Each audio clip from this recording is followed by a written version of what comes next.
హ్రీంకారాసనగద్భితా నలసికాం సౌహ క్లీం కళాం బిభ్రతీం సౌవర్ణాంబరధారిణీం వరసుదా ధౌతాం త్రినేత్రోజ్వలాం వందే పుస్తకపాశమంకుశధరాం స్రగ్భూషితాముజ్వలాం త్వాం గౌరీం త్రిపురాం పరాత్పరకళాం శ్రీచక్ర సంచారిణీం. ఓం శ్రీ బెజవాడ కనకదుర్గాదేవ్యై నమః. శ్రీ దుర్గామల్లేశ్వరాభ్యాం నమః. మనకి కుజగ్రహానికి చాలా ఇంపార్టెన్స్ ఉంది. ఆ కుజగ్రహము కనుక మన జాతకంలో బలమైనటువంటి స్థానాల్లో కనుక ఉన్నట్లయితే బ్రహ్మాండంగా మనం భూమండలాన్ని పరిపాలించవచ్చు. అలాగే అప్పుల బాధ లేకుండా జీవించవచ్చు.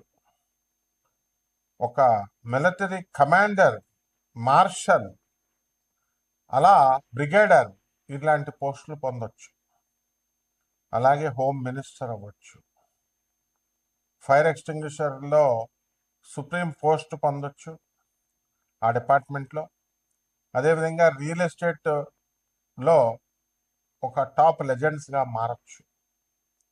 అటువంటి ప్రాధాన్యత ఉన్నటువంటి కుజగ్రహం కనుక మనకి శత్రుక్షేత్రాల్లో ఉన్న, శత్రు స్థానాల్లో ఉన్న, శత్రు గ్రహాలతో ఉన్న, మనకు అనుకూలంగా లేకపోయినా మనకేమవుతుందో తెలుసా? అప్పుల పాలైపోతాం. భార్యాభర్తల మధ్య వియోగం ఏర్పడుతుంది. సాక్షాత్తు పరమేశ్వరుడి యొక్క స్వేదం నుంచి పుట్టినటువంటి వాడు అంగారకుడు. ఒక చెమట నుంచి అలా జారితే మనకు అంగారక గ్రహం పుట్టింది. అటువంటిది సాక్షాత్తు శివుణ్ణి అంటిపెట్టుకున్నాడు కాబట్టి, శివుడి నుంచి వచ్చాడు కాబట్టి, ఆ శివుడు చెమటలోనే ఉన్నాడు కాబట్టి అంగారక గ్రహం ఆ శివుడికే వియోగాన్ని తీసుకొచ్చాడు. అతను పుట్టిన మరుక్షణం సతీదేవి దహనం అయిపోయింది. తనను తాను దహనం చేసుకుంది. ఆ విధంగా దక్ష ప్రజాపతి అవమానించాడని శివుడికి వైరాగ్యంలోకి వెళ్ళిపోయాడు. అలాగే శ్రీరామచంద్ర ప్రభు సీతాదేవి నుంచి దూరమైపోయాడు. ఈ విధంగా పురాణ పురుషుల్ని మనం తీసుకున్న, మామూలు మనుషుల్ని, సగటు మనిషిని తీసుకున్న, ఈ కుజగ్రహం కనుక బాగా లేకపోతే కనుక మనకి భార్యా వియోగాలు, వివాహాలు ఆలస్యంగా అవడాలు, అలాగే ఈ యొక్క రాశి వారి ఏ రాశిలో ఉన్నా సరే మనకి కుజుడు బాగోకపోతే సోదరులతో విరోధాలు, అక్కా చెల్లెళ్ళకి మీరు సహాయం చేసిన వాళ్ళ కృతజ్ఞతతో ఉండకుండా ఉండడం, అలాగే ధైర్యం కోల్పోవడం, ఆ రకంగానే మరి మీ సోదరుల మరణము, వాళ్ళు డెవలప్ కాకపోవడము, ఇలాంటివి అనేకమైనటువంటి పోర్ట్ఫోలియోస్ ఉంటాయన్నమాట. అయితే ఈ కుజగ్రహము మనకి జనవరి 15 నుంచి మనకి మకర రాశిలో ఉచ్చస్థితిలోకి బ్రహ్మాండంగా వస్తున్నాడు. దీనివల్ల కొన్ని రాశుల వాళ్ళు అద్భుతాలు చూస్తారు. మా పేర్ల మీద స్థలాలు ఉన్నాయండి, మాకు రేట్లు పెరగట్లేదండి అనుకునేటటువంటి వాళ్ళకందరికి కూడా కొంతమందికి రేట్లు పెరగడం జరుగుతుంది.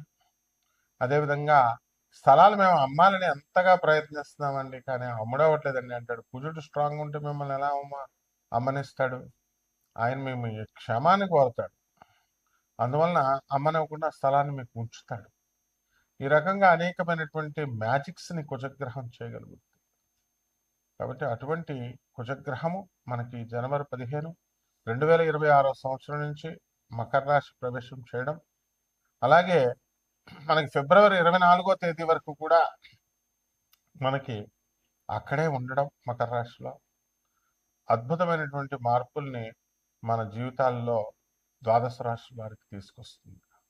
అయితే ఇవన్నీ కూడా రాశి ఫలాలన్నీ కూడా మనము కోటాను కోట్ల మందిని కామన్ ప్లాట్ఫారం మీద మనం చెప్పబడుతున్నాయి కాబట్టి వ్యక్తిగతంగా జాతకాలను బట్టి మనం చూసి చెప్పాలి.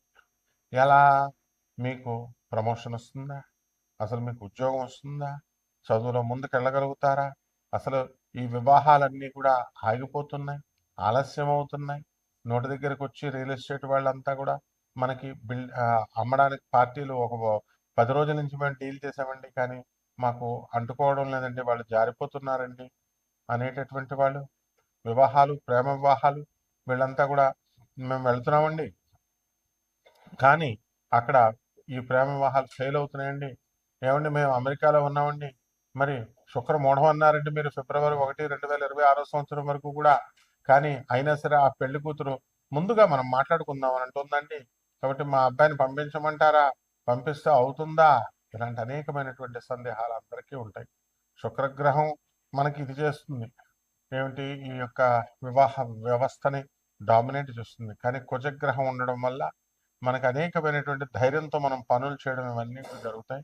కాబట్టి మీ వ్యక్తిగత జాతకాలని మనం పరిశీలించిన తర్వాతే మరి వీళ్ళందరికీ కూడా మనం జాతకాలు చెప్పగలుగుతాం. అప్పుడు ఎప్పుడు ఏది జరుగుతుందని.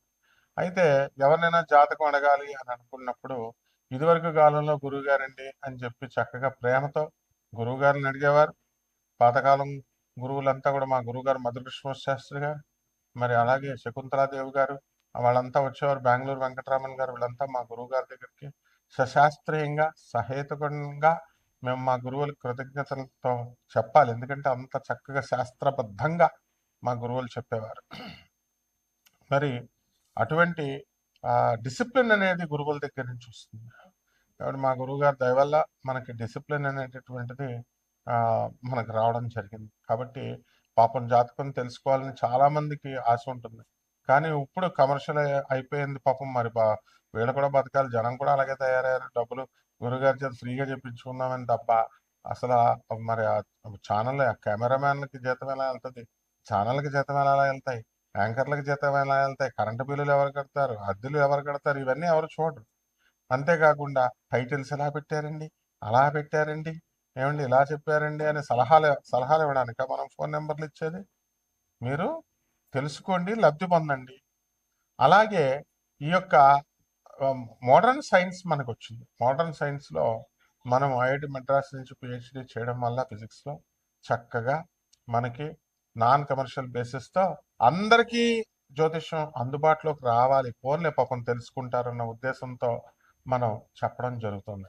అయినప్పటికీ కూడా మీరు క్రిటిసైజ్ చేసినా ఇచ్చేసినా మరి బాధ కలిగి మొత్తం అసలు ఎవరికి చెప్పకూడదురా అని అనిపించేస్తుంది అనమాట. కాబట్టి అలా కాకుండా మీరు జాతకాలు తెలుసుకోండి, ముఖ్యమైన ఈవెంట్స్ మీరు తెలుసుకోండి చక్కగా. ప్రతి ఒక్కళ్ళు కూడా డిసిప్లిన్ అనేటటువంటిది ముఖ్యం.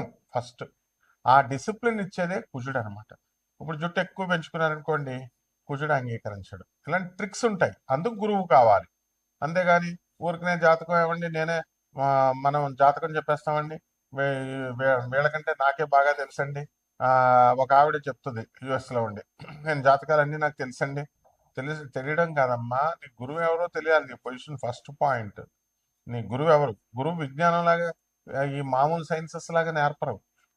అది సాధన బలం ఉండాలి, డిసిప్లిన్ ఉండాలి, గురువు మీద ప్రేమ ఉండాలి, గురువు కాళ్ళు పిసకాలి. ఇన్ని తతంగాలు చేస్తేనే గురు పరంపర. అప్పుడు గురు మండలం నుంచి మనల్ని ఆశీర్వదిస్తారు, వాక్కు ప్రసన్నమవుతుంది, వాక్కు వస్తుంది.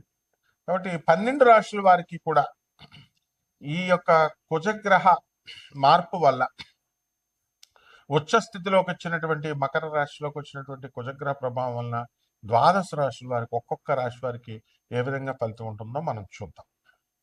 కుంభరాశి. ఈ కుంభరాశి వారికి అందరికీ కూడా వ్యయంలో మనకి ఈ కుజగ్రహం ఉండడం జరిగింది.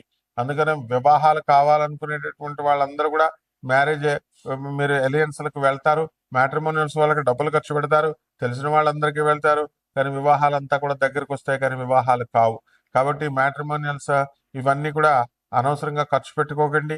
అలాగే మీ పేరు మీద ఉన్నటువంటి స్థలాలు ఏవైతే ఉన్నాయో అవన్నీ కూడా రేట్లు పెరగవు. అలాగే మీరు కుంభరాశి వారికి ఏలినట్స్ అని జరుగుతుంది, కాబట్టి సోదరులు కూడా మీకు రివర్స్ అయిపోవడం జరుగుతుంది. కాబట్టి అనవసరమైనటువంటి మితభాషిత్వంగా ఉండండి. అనవసరమైనటువంటి వాగ్వాదాలు చేసుకోవడం ద్వారా మీకు ఏమవుతుందంటే అన్నెసరీ డిస్కషన్స్ లోకి వెళ్ళొద్దు, అపనిందలు పడడానికి అవకాశాలు ఉంటాయి. ముఖ్యంగా ఆడవాళ్ళు మన దగ్గరికి అస్సలు వెళ్ళొద్దు, వాళ్ళతో మీరు మాట్లాడొద్దు కూడా.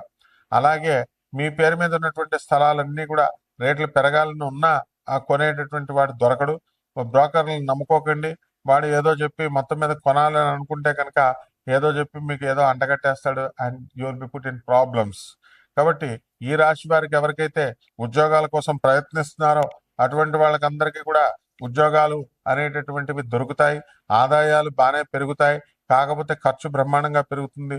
ముఖ్యంగా సోదరులకు ఖర్చు పెడతారు, అక్కా చెల్లెలకు ఖర్చు పెడతారు.